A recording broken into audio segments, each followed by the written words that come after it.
It's time for Chill and Heal. From mental health and anxiety to nutrition and self-care, just chill and live a happy life. Chill and Heal with Chill Spa owner Chrissy Cantor on 99.9 and AM 1370 WFEA. She's here, ladies and gentlemen, and she brought a room full of people this morning who you will all meet. And, of course, she is the CEO, the Chill Executive Officer of Chill and Heal. Good morning. Welcome to you and your guests. Oh, thank you, Mike, Mr. Chill. Thank you, ma'am. I'll take that. I am your Chill and Heal host, Chrissy. I am here to fuel your mind, body, and soul with goodness. We will connect, open up, share, be real, be raw, overcome, let go. Definitely let's let go. Learn and grow together to simply live a happy life. Remember, sharing is caring, and we are not alone. And what the funny thing is, I almost forgot our opening because I was just so excited to welcome our guests. Jay Block, Commissioner from New Mexico, and my sweetheart. Welcome, Jay. Thank you, sweetie. Thank you. And we are so excited together. We are welcoming a legendary teacher and coach and our classmates, Erica and Dawn's dad, Mr. Doug Glantz. Welcome, Mr. Glantz. Thank you. Thank you. Thank you. Oh, it's such an honor for you to be here. I'm trying to think of the last time I saw you was maybe at Jay's election. It was the fundraiser for my gubernatorial campaign. That's right. And down here in the Stark Brewery. Stark Brewery, yeah. Exactly. Yeah. And Mr. Glantz spoke for me. He did, and he brought me to tears. And Jay, you always bring me to tears when you share your stories about Mr. Glantz. And we go way back. Do we ever? Yeah, way back. At least I do. Yeah. Oh my God. Well, I'm 52 now. I'm 76. And Oh my God. You look great. Yeah, you look like $1 million bucks. I'm getting real old. No way. When we pulled in the parking lot, Chrissy saw you there. She didn't recognize you. She's like, "Who's that sexy guy over there?" And I'm like, "Hey, I don't know about sexy. hey, I'm right here in the car, baby." He's got great skin, though, doesn't he? He does. Look at this. You get to be 76, and typically it's like, well, you got to stretch out your face and everything. Well, it's not by design. It's just that I work in it. I work at a golf course. Oh, you do? Part-time. And so... Groundskeeper or pro shop? Jack of all trades. Okay. I take care of the building inside Dairy Field. I do the bathrooms, and then I go out on the course and empty the trash. Tons and tons of beer bottles, and you name it. And, What, in New Hampshire? Come on. Then I take care of the tee boxes with a mixture of dirt and seed and whatever else my boss wants me to do. So it goes by fast. I've only worked 4 hours each day. It's all I wanted, especially at my age. I just don't have the stamina for the long course of an 8-hour day. But I enjoy it, and I have a good time with the golfers, and I get a terrific boss, and there's also a great crew of people that work there. And they all put our heart and soul into the facility. And it's paid off. A lot of people have been complimenting about it. And like I said, the season's coming to a close very soon, but nonetheless, I enjoy being there. It's one of my happy places. Oh, I love that. So hard work and but enjoying what you do has prolonged your youth, clearly. I don't know. I think part of it's the genes, I guess. Genes, living healthy, not too much stress. I guess I put it on myself more or less, but nonetheless, I do the best I can. I'm not perfect by any means, but I enjoy exercising tremendously. I think that's what calms me down, so to speak, and it's like another happy place I have, basically, and so I'm just trying to fight the old age of ages, but it's going to be here a lot sooner, I guess. I don't know, but I'm doing okay for a person my age. You're doing unbelievable. I'm like so impressed. Jay always talks about, can you share a little bit about, well, let's talk about your background. How many years did you did you coach and were you teaching in the Manchester School District? A total of about 28, 29 years, somewhere give or take. I started my coaching career at Memorial High School.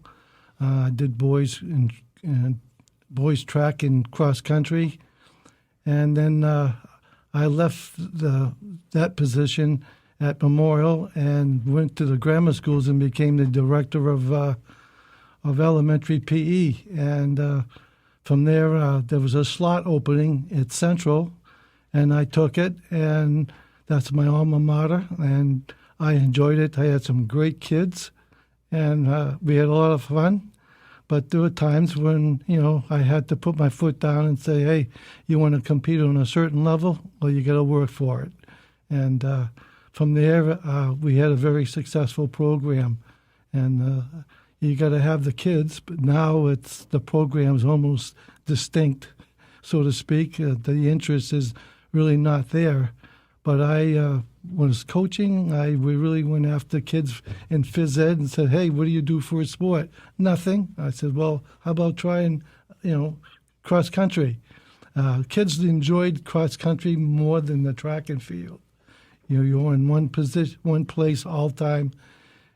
But with cross country, I took the kids everywhere, out by Lake Massabesic, you name it, all the trails.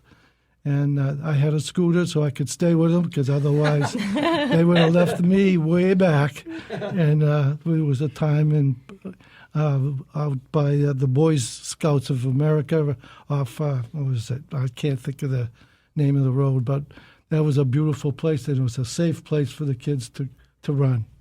So it really, in St. Anselm's College, we used their facilities.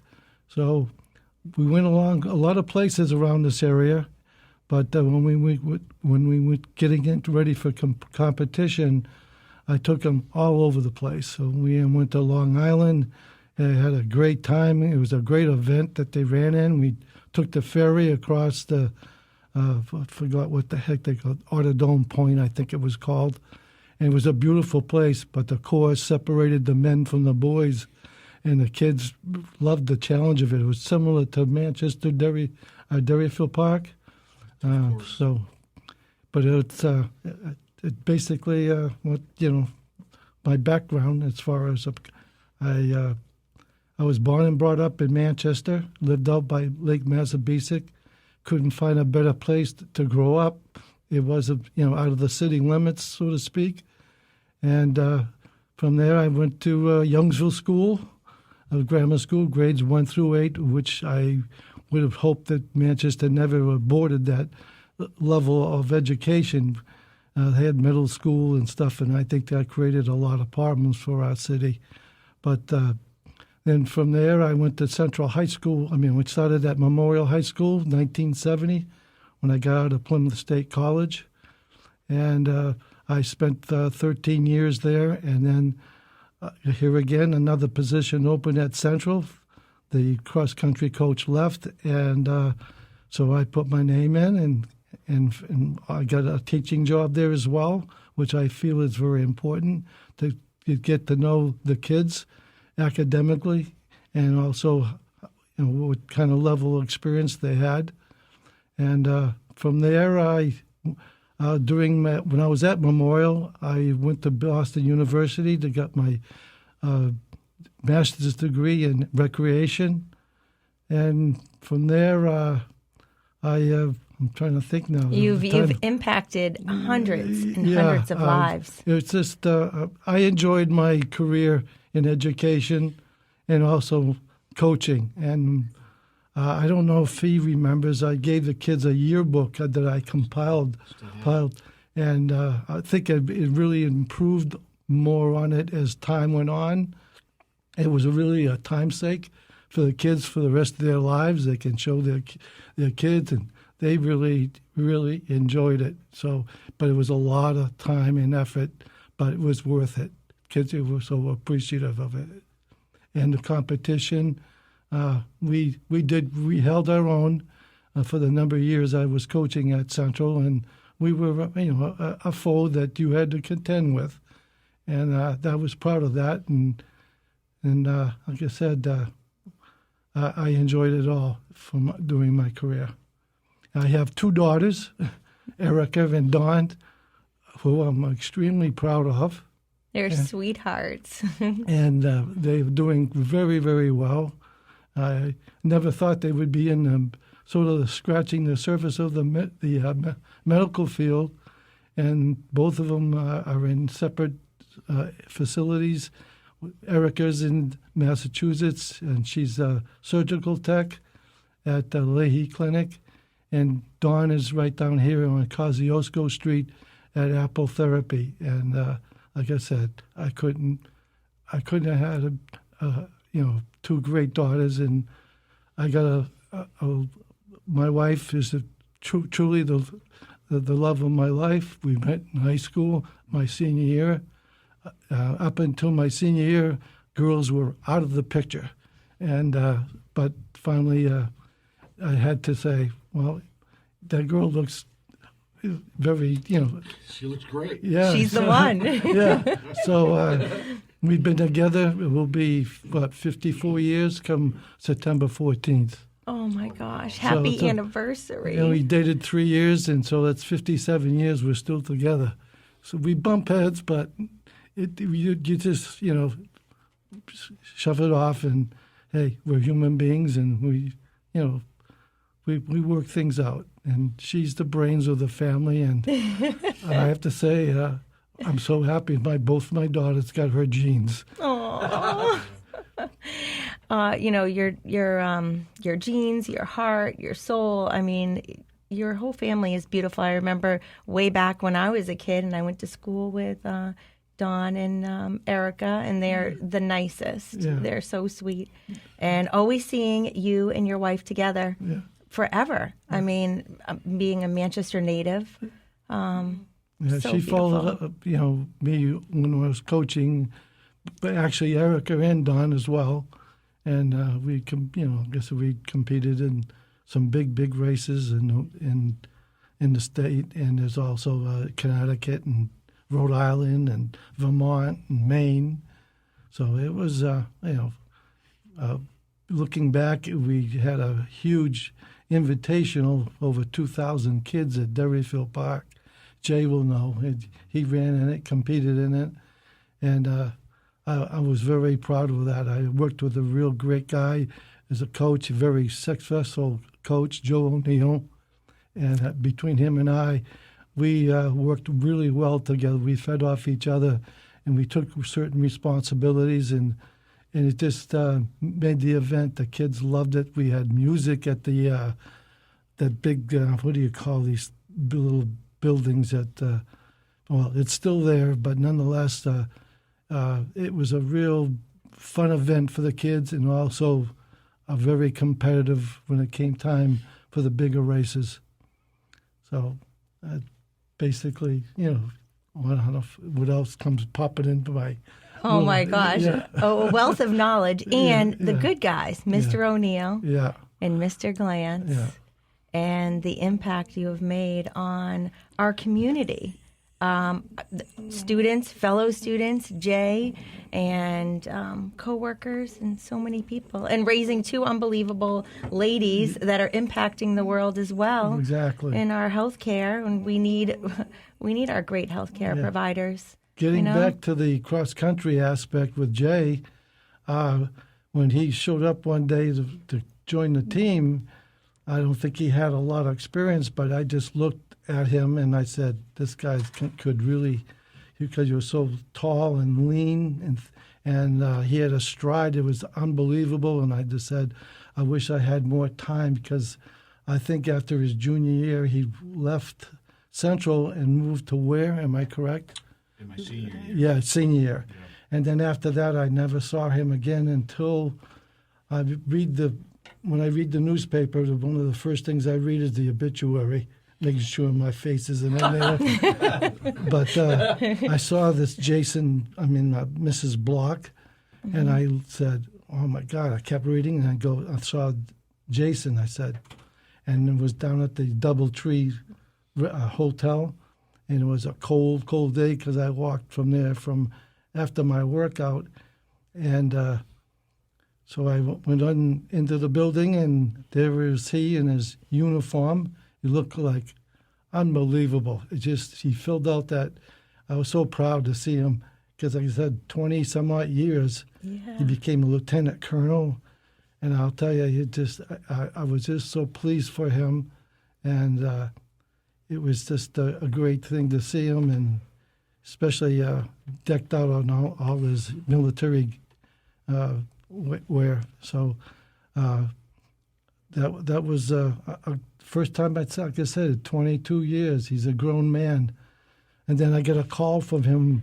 One was in February. I think he was out in the Pacific. And he was the commander-in-chief of that island. And he calls me, and it's a February, early February. It was a wicked cold night. And I looked at the TV, and it said Jason Block. And I went, oh, my God, he's back. He's back. And it was, we had a good conversation, and I remember him telling me that he said, I hated your guts. And I said, it wasn't planned. It's just that I tried to light a fire under you, and I didn't want to give up on him. But unfortunately, I know that he had a hard time there for a while. But from 20 some odd kids on the team, he finally worked his way into the top 7.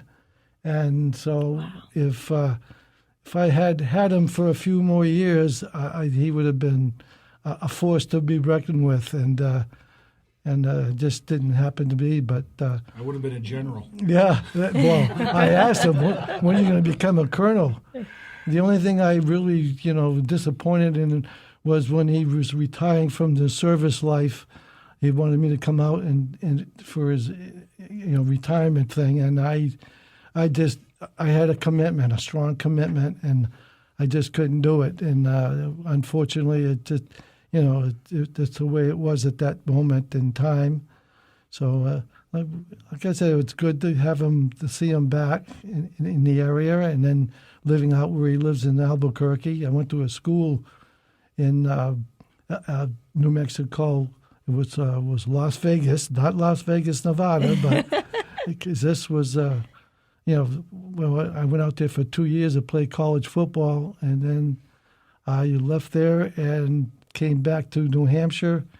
And then my wife and I had our first child, and from there it just continued. And so I'm quite pleased by the whole thing, how things worked out for me, my family, and the kids that I coached. I just got a card from a former runner. I don't think he had left Central. He was already close out of college. He was at Providence College. But it was, he sent me a card, and he wrote a few things, and it was really nice to see. He says, you were hard on us, all of us. And I said, I had no choice. I had to get the best out of you, and I think you want the best for yourself. And then I had no idea that I had that type of influence. I just did my job. I just came to, practice every day, and we had a certain procedure that we did, and sometimes it was a distance day or a speed day or a hill day. I incorporated all that into the program, which I think paid strong dividends for the kids. So that was a good thing that I just kept staying the course for them, and but to see him, after all those years passing, he's a grown man and a very successful man. I know he told me when he was going to retire, he said, I'm going into the political life. And I said, boy, I shook my head and said, boy, do you know what you're getting your hands into? And but that's what you could tell that he was creating a passion for it. And I hope that if he continues, he'll find the top of the echelon of the political fare. But I don't know why you got to be a whole different person sometimes. I guess it doesn't really strike a good thing for me. So, but it's good to see him. Good to see you, and I don't know what else I can really Oh my gosh. expound on. Well, I have to say, we're all emotional in here. You Yeah. know, I see Jay has been moved, and so have I. The impact that you have made on Jay's life, Yeah. and when he shares his stories of everything, and then you were going to his stepmom's funeral, and Yeah. that just.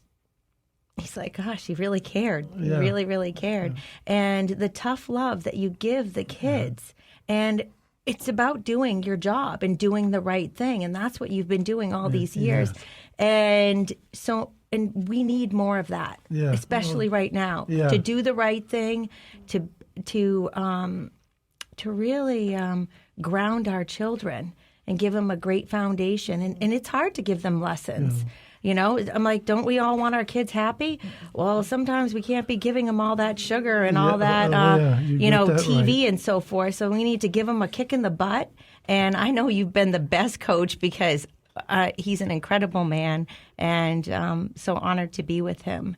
And I'm going to pass this over to Jay for a moment just to share, you know. Yeah, let me correct the record on a couple things here. Jay being Jay. Let's see how that works. But I remember my dad in 1986 said, you know, because I was playing baseball, and my dad, you know, just thought I should go do something else as well to kind of stay in shape and stuff. And he's like, go do cross country. And I remember thinking, like, I thought it was skiing, Doug. Like a lot of people do. Yeah, I'm like, why would I go do cross country in August in New Hampshire? Because that's just how much of a genius I was. So I found out, it's running, and so I go up there, and I knew who Mr. Glantz was from school, and you know for those of you who can't see him or never saw him, he's built like a Sherman tank. The guys, I mean, you know, what he didn't say was, you know, you guys won some state championship football games at Central High, and you also, you know, we have the New Mexico connection when you went out to Highlands University in Las Vegas, and Christy and I have been to Las Vegas a couple times. In Las Vegas, New Mexico is famous for where they filmed Red Dawn, the first one, not that second awful movie, Red Dawn, but the first one that was great. With the kids being Wolverines. So anyway, so I get up there to Dairyfield Park because that's where we had practice. And, you know, I remember Coach Glantz just said, you know, like, he said something like, are you in shape? Are you, you know, you run? And I'm like, yeah, I was 15 years old. No problem. So he put me in with the top group, guys like Chris Benson, Brian Gilmore, Tom LeClaire,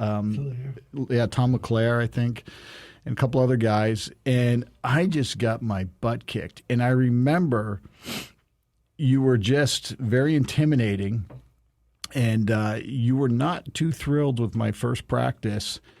And you said something like, you know, you're like my third daughter.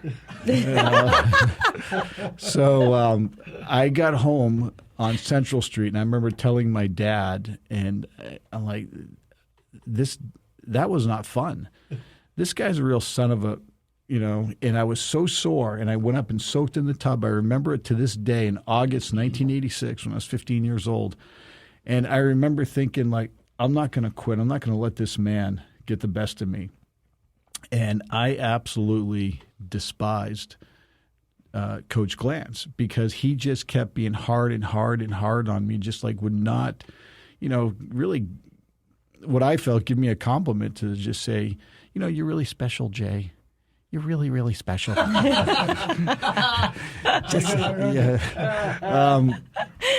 So, you know, I'm 15 years old. I don't really understand what leadership is, and that's what it was with Coach Glantz. It was leadership. It was not, for me, looking back, it was not about making you a better runner. He was helping you prepare to be a better man in life, because life is tough. Life's not fair. Life is going to, you know, throw you curveballs. Life is going to hit you in the head. And those lessons in cross country of being very, very hard on us. And we were talking in the elevator coming up. I remember 2 specific meets besides the trips to Rhode Island and Connecticut that you took us to, and driving the van down there. And every year at the end of the season, Mr. Glantz would have us over to his house and give us all a yearbook and talk about every kid and what they did and how they improved. And it was just, you could see how genuine he cared about us. But anyway, this one meet in Derryfield, if I remember, Doug, that was like the toughest course. Our course was like the toughest course in the state. It was very, without any doubt, I think that even New England. Very difficult course. Yeah, very. So I ran what we call a PR, a personal record, and I was so proud. And here comes Mr. Glantz, and I'm just thinking, like, here's my compliment. It's coming. And he just, like, ripped me. And I'm like, you got to be kidding me. What is with this guy? And he's like, you could do better. You had a lot more in the tank. That was just awful. And I'm like, wow. And it really, kind of pissed me off. But it made me better. And then I remember a race after that against Nashua, and I went out so hard, so fast, and I sucked. And I remember, here comes Mr. Glantz. I'm like, I know I'm going to get it. I know I'm going to get it. And he was like, you made a mistake. You went out way too hard, way too fast. I hope you learned your lesson, because you're better than that. You're a smarter runner than that. And I was like, wow, he didn't rip me. But I remember that. And then you were always intimidated by him because of the way he looked. I mean, I was just at the time, 6 foot, 100 and maybe 100 pounds. But I had internal suspension up there in the classical building at Central, and you had duty one day. And I remember when he came in, because the teacher was in the back of the room, we were all facing the front, and I was like, oh my goodness. I turned around, I see him walk in. I'm like, oh my goodness, I'm going to get it. And you looked at the piece of paper in front of you, all these troublemakers, and you saw my name, Jay Block, on there, and you came and you said, what are you in here for? And I said, well, I think I forged a note or something. I don't know what I did, but there was a lot of things I did. And you were just like upset with me, and kind of, I don't know if you remember, you kind of gave me the riot act in front of everyone in class, and everyone was looking at me like, geez. But you made me, you made me better. And growing up for men, I had my father and my grandfather, who I just adored, and my dad. But for teachers, the first teacher that really influenced me was my second grade teacher at Wilson, Mrs. Cody, who diagnosed me with dyslexia and really helped change my life. And then there was you. And I love this man so much. And I remember when I left Central and I went off, to do my stuff, like 20 years later, I'm down as a commander, not in the Pacific, but in the Atlantic, in the South Atlantic on Ascension Island. And I just read somewhere that Dave Russell, one of our classmates, passed away. Yeah, very shocking. Yeah, and for some reason, I always wanted to call you, but I thought you would just yell at me on the phone. I'm not that bad. Yeah, did you? Anyway, I called you, and I said, hey, like you said, I just want to let you know I hated you, for the first, That's okay. 20 years. But for the first, couple weeks, because you were so rough. But you were just an amazing man and an amazing coach, and you got more out of me than anybody in my life. Past my dad and my grandfather. And then later on in my life, in my Air Force life, there was a guy, and Chrissy knows this. What's that? We got to go to break in a couple minutes. Okay. Well, a minute. just give me a sign. Yes. But a guy named Lieutenant Colonel Dave Wright, when I was a second lieutenant, and that guy reminded me of you. And he's an amazing man. I still keep in touch with, and I'll tell the rest about Doug at the break. After the break. All right, we'll be back with these great guys. Come chill. Manchester's a war-winning day spot. Just chill. Come spend a day at Chill.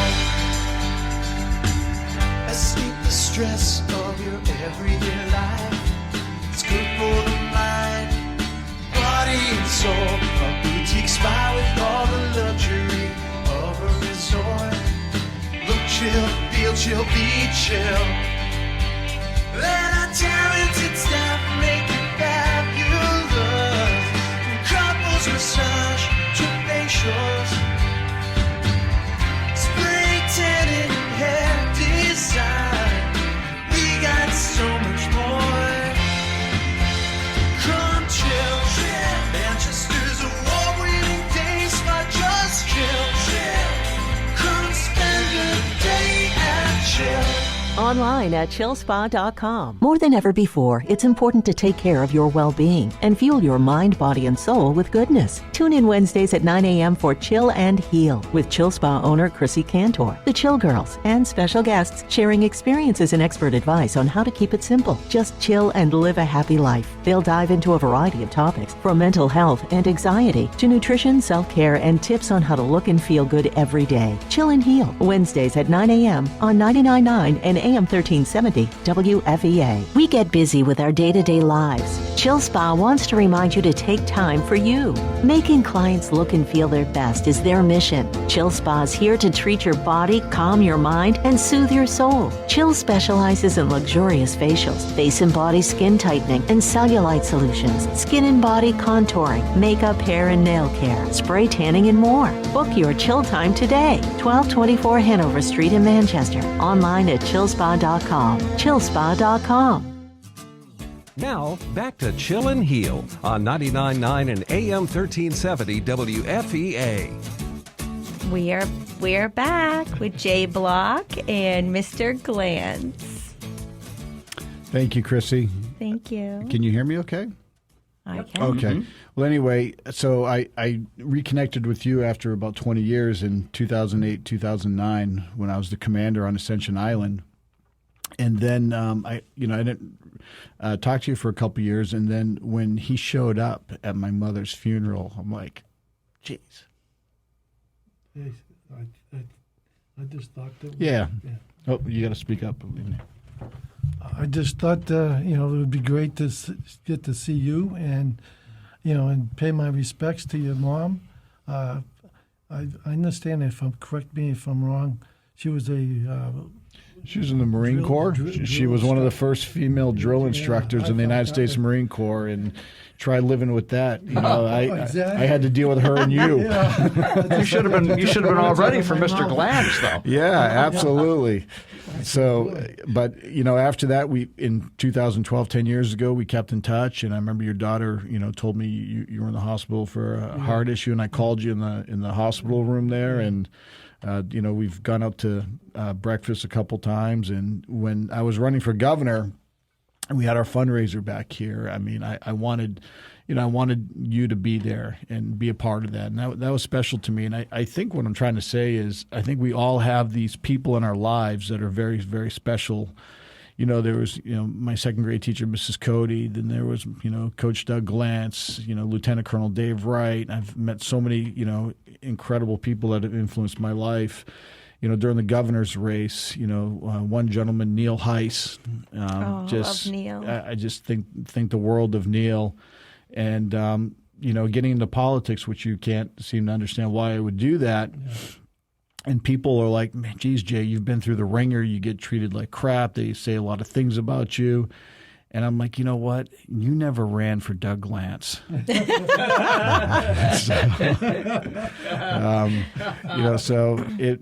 But you really, really impacted my life in so many ways. And I can't thank you enough for that. And I know so many other, young men have been turned into great men because of you. And, maybe you haven't heard from some of them or a lot of them, but know they're out there and know that you will never, ever, ever be forgotten. And it means the world to me to be sitting next to you, and you still look a hell of a lot better than I do.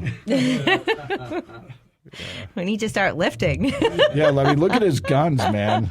I know. You did not want. I mean, it was funny because he had 2 attractive daughters growing up. Yes, and they're still very beautiful, right? And it's like you just did not want to go near them because you didn't want to face.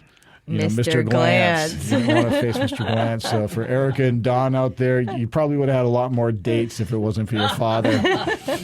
But there were 2 great men. They are. Shane, I know Shane. Shane's a really good guy, and he's a veteran as well. And I'm not too familiar with Don's family, but you should be very, very proud, Doug, of everything that you've done in your life. Because it's just you have made such an impact in Manchester, whether it was Memorial or Central High School or anywhere you've gone, even in New Mexico when you were younger. I'm sure you were mentoring people at Highlands University in Las Vegas, New Mexico. But you have shaped my life in more ways than you could possibly know, and I appreciate you with the tough love. We were kind of joking, about punching me in the face when I was younger, but you never did. But but you really you were tough on me, and I needed it. And sometimes you pushed me harder than I thought I could ever go. And thank you. Yeah, well, I learned a lot through the years, but when I worked with youth, there's certain kids that need a pat on the back, and unfortunately, in the early stages with Jason, I was kicking in his butt. And but some people might frown on that type of thought process, but it's not the thing that I enjoy, screaming and yelling. I just did it because I saw something in there that they hadn't seen yet, and it was about to come, and I just tried to encourage them, and sometimes my encouragement was a little tougher than it should have been. But I'm a human, and I really enjoyed all these kids that I was in contact with over the years, and who came each year because I would preach at the end of the school year. You got to do your homework over the summer if you want to compete with the likes of certain teams who are always there at the top. And so each year I just tried to recruit more kids and get them involved. And it was just something that I firmly believed in. Academics are so important, and growing up, and also it's going to be your key to the world. And you'll find your place somewhere soon, as long as you keep a good attitude and encouragement, and also just never give up the ship, and it'll pay off. Yeah, and it reminds me because I started cross country as a junior, and you had guys that had 3 years on me. Yeah. And I battled my way up to like the number 2 or 3 runner my junior year, and then number 2 my senior year, because I could never beat Brian Gilmore, that guy, little guy, who went off to do great, amazing things. And because I remember when I first started, and I was in that top group from day one, which I shouldn't have been, but I'm like, yeah, I can do this. No, you can't, Jay. Get to the back of the line and work your way up. But I worked my way up, and I remember we were up in Laconia, and there was a meet up there or something, and you came up to me and you said, Jay, you're in the top 5 now. Yeah. And I'm like, holy crap, I'm in the top 5 now. And this was only like 2 months after I started running, and I thought, it wouldn't have happened if you just didn't kind of give me that kick in the keister a lot that I needed. And then I fell in love with running. In fact, when I trained for my first marathon, I did it for 3 reasons. Number one, I wanted to do it before I hit 40, and I did my first marathon here in November of 2010. And I dedicated that to my mother, who died about a year and a half later, and I gave her my medal. But I wanted to run it under 4 hours. I was down at the Pentagon training in Washington, D.C. for this big race up here in November, and I wanted to run it for you as well, because Yeah, it was just it was a goal, and I just would go on these long runs with this guy Dan Semsel, who was a colonel battling cancer, and he's still around. And Dan would push me as well. He kind of looks like you. He's like just mean looking and big, and he's just a great guy. And I wanted that marathon was for you and my mother, and you were a big part of that as I was running that thing. Who needs a tissue? I know. Well, I get allergies in my nose. Oh, is that what it It's is? very humid in here. well, what's funny is I just got a message from New Mexico. Our friend Neil out there just said, "Give Jay a Kleenex." Oh my goodness. Yeah, Neil Heiss, what a great guy. But again, Doug, I will keep in touch with you the rest of my days, because you will definitely probably outlive me. I don't know about that. Yeah, you look younger, fitter. I'm kind of jealous of the way you look. So We need to get to the gym then. I know. I need a coach. Yeah, it's a happy place for me, to say the least. Yeah, it's so important to stay in our happy places. And I love what you shared at break with you pushed your students and your athletes to what they were, whether they were an A student, you were going to push them. If they were a B student, you push them to being the B. And it's about just doing your best individually. And that's where I was like, that I never thought about that. Yeah. The importance Exactly. of that, knowing when someone needs a pat on the back versus a kick in the butt or a blend of both. Those, exactly. I've done that. Yeah. Well, I can't thank you enough for. But again, I think, Chrissy, what you're trying to say is those are life lessons Yes. that you take with you. And, you take them to, like for me, I took him off to college. I took him off to the Air Force. I took him off, took those lessons he taught me in Afghanistan. In politics, life is tough, but Doug Glantz is tougher. Oh Yeah. my God! And I hope there's people listening out there that will say, hey, you know what? I remember Mr. Glantz, and I hope they connect with you and just say thank you, because again, I know you're not a rich man, but you're a very, very rich man with how much love people have for you and how much influence that you have. I mean, you have an incredible family, beautiful wife, 2 beautiful daughters that adore you, and 2 grandchildren. yeah, 2 grandchildren. I So adore. yep. So you've had just an incredible life, Doug, and you're kind of like Mr. Holland's opus. I don't know what else to.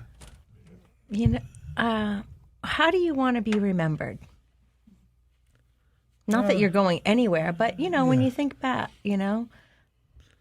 That's a hard one. It really is. Just that I cared about when I was teaching about the kids, cared about how the world is evolving. It's kind of shaky right now. Yeah. That I took a vital interest in each and every one of them without them even realizing it, and so I just. That's basically it. Hey, I tried to be a great example for kids. I didn't expect them to all go out and, into a weight room and build themselves up and say, "Hey, coach, how do you like me now?" But although some hated my weight training classes, because here again, I have a thought process saying, "Well, hey, if I had this when I was your age, I'd move my bed in here."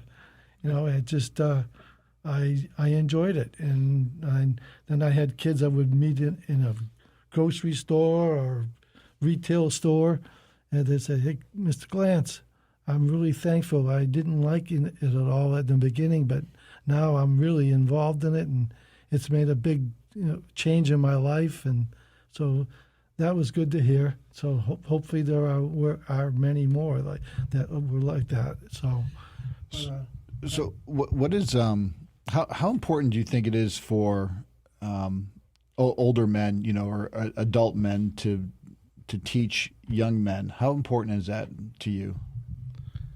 Oh, I think it's very important. That's with the vocation that you decided to take on. Well, you've got to me, be an example of it, and just say, hey, you're not going to have you're going to have ups and downs sometimes, and that's part of life. But you've got to get some maturity, and that will help as you grow up. And it's a whole wide universe, and you'll find your niche somewheres. And I never thought I was going to. And when I left high school, I thought I was going to go right into the service. Then I loved the Navy, but I just said, well, I want to stay in education for a while, get my degree, and then try coaching and so forth. And just being the same person all the time, and being fair and honest and encouraging. Sometimes I was a little lax in some of that, but I didn't demean anybody to the point where the kid was shattered. By that, if I did stuff like that constantly, then I was in the wrong career. So, But you had a lot of leadership, and leaders have to be very, very tough. I mean, I'm kind of reminded of John Veltri out in New Mexico leading election integrity. Yes, he's been a real pain in the butt sometimes to deal with, but he's passionate about it. And same thing with Coach Glantz. Coach Glantz is a legend. I mean, rumor. Well, I think so, because rumor had it in high school that you rubbed 2 ice cubes together and made fire. I love it. But I think it's a lot of leadership, and it's not just a mentorship, but you had, and you still do have, amazing leadership qualities, because you led by example of how you were and how you are as a man. You pushed yourself with, your body and the weightlifting and the football and, academics. And you didn't just talk the talk. I mean, you really walked the walk. And we saw that, and you had extremely high standards for us to meet. And sometimes we didn't always meet them. But you were there to give us an encouraging, firm word several times to meet your standards. And I always wonder what I would have done if I started cross country my freshman year, how I would have been my senior year, if you would have killed me or not. No, you would have been a force to be reckoned with. You just lacked at the time the experience, and I think you weren't quite sure whether you really wanted to go hog wild with the sport. But I decided you came a long way, considering you didn't probably do that much training over the course of a summer. That, to me, is your homework for the summer. If you don't do it, then I'm not going to travel all through New England and we get our butts kicked. You got to be ready. You got to work hard, and you had a lot of potential, and I was trying to get that more convinced in your mind that you could do this, and never mind only you, but the rest of the athletes on the team.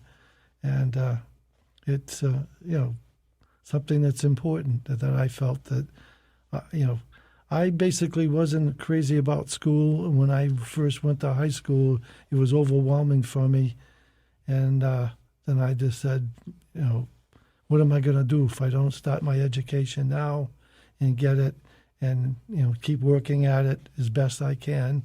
Thank God for my wife when I was in college. She helped me out quite a bit on certain things, especially with math. That wasn't my cup of tea, and she really did a great job with me. She was very, very patient, to say the least. Oh, I think that I'm so grateful for you, being a teacher, a coach, and to all the other amazing coaches and teachers out there that are impacting the world and the young generation and us as, sometimes we need to make changes as adults, and it's never too late. And the thing that I'm like pulling in is you having a support system, and John having a support system out in New Mexico, and Neil having a support system out in New Mexico, Ty and Mary Jo, and your wife, Mrs. Glantz, and being surrounded by love and strong women to push and guide. And I know exactly what you mean, sweetie. I'm not trying to pat myself. I'm just saying it's so beautiful to be surrounded by loved ones that build each other up, not tear each other down, but give us the tough love and the guidance to get through things, because we need the push, and we need the love and encouragement. And that's the one thing I think I love being with a strong woman like Chrissy is she has pushed me on a few things to help me see the light on a couple things, and I'm sure. But you need that. But I needed that, and she has pushed me more, I think, than any woman, since my mother, passed away. And I get the feeling that because you're not as good as you are because of you. Your wife made you a hell of a lot better than you ever could be. Oh, without a doubt. Especially with my oldest daughter, Erica, she is a surgical tech. Yeah, she's amazing. She's a damn good one, too. Oh, yeah. And I can remember when she was going to school and then working with certain physicians, orthopedic doctors. There was one particular one, and Dr. Lynn, and he was rough. Talk about you thinking I was rough on you. Boy, this guy went up one side of her, down the other side. And she would come home and, really upset. And I would say, Erica, he cares about you. He either is going to make you or he's going to break you. And she chose the right path. The right path. Thank you. I love it. So she's awesome. She really is. I'm extremely, like I said, super proud of both Dawn and Erica. And Masha and I are very lucky that the both of them turned out very, very well. How about your third daughter? Are you proud of him? I think Jay wants to be your child, too. Breaking news, folks. Oh. Well, I just want to say thank you so much for joining us and for the huge impact that you've made on Jay's life and so many. And I want to remind everyone to have their men check their PSAs. Early detection for prostate cancer is so important. It's Prostate Cancer Awareness Month. And peace, love, and chill for all.